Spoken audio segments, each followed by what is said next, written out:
Now, you spent a long stretch of your career covering the Tampa Bay Lightning, and shocker, everyone's pretty much written them off this year because of the Vasilevsky news. Out for an extended period of the start of this season. Should people be writing Tampa off?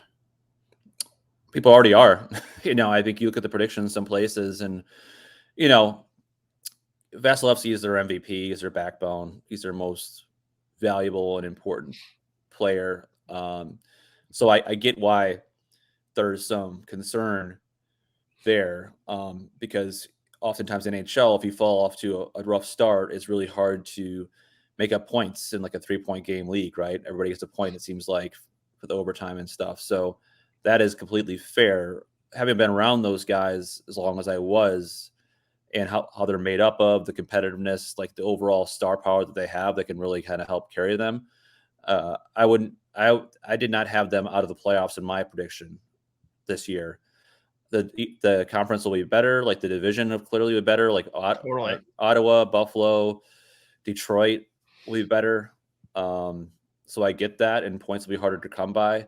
I'm not quite ready to crown some of those guys better than Lightning right now. But yeah, I think the first few weeks I'll be telling. Johansson's played really well for them in the preseason, so that's going to be that's going to help them an awful lot. I don't think he'll be Vasilevsky, of course, but if he can win the winnable games and not be a detriment in net, gives them a chance. So yeah, I think people write them off, and I understand why there's some concerns there. But in my playoff predictions, I did not have them out of the playoffs. They might have been a third seed or a wild card team, but to them, it doesn't really matter what they are, as long as they get the playoffs. Like the right. That is not a team you want to be the low seed coming in. That's for sure. Yeah.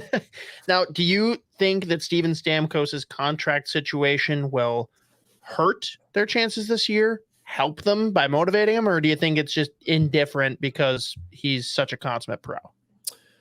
I don't think it'll be a big detriment to them. I think the hope is that they'll get something done eventually. I think he's such a pro and such well revered in the room that he can compartmentalize that. And he went through this situation before where he was a free agent a whole entire season going into 2016 summer. And that he had injuries at the end of that year too. He came back for Game 7 against the Penguins, and they lost that game. But I think he's been through enough before. Obviously, I'm sure it's a little hurt him that they haven't got something talked about or something done. But I think, especially in the market that they play in, there's not a lot of media covering them. It's not like it's going to be a storyline every day. And so Joe, I think a bigger thing too, you look at all of the other big names on the team, like the cornerstones that they're keeping around. They signed the summer before they were free agents. And he's already waited until like being in free agency at the eve of it to sign. Does he feel slighted having to go through that yet again this year? Maybe he's disappointed, no doubt. Probably a little hurt by it. But I think the other situations, other guys weren't 33 years old, right? And they weren't. This year's unique because they've had all this turnover from all their depth. They have some questions on defense. I truly believe that they want to see how these guys in bigger roles fare before they know how much money they have to spend next year on someone in the blue line potentially, right?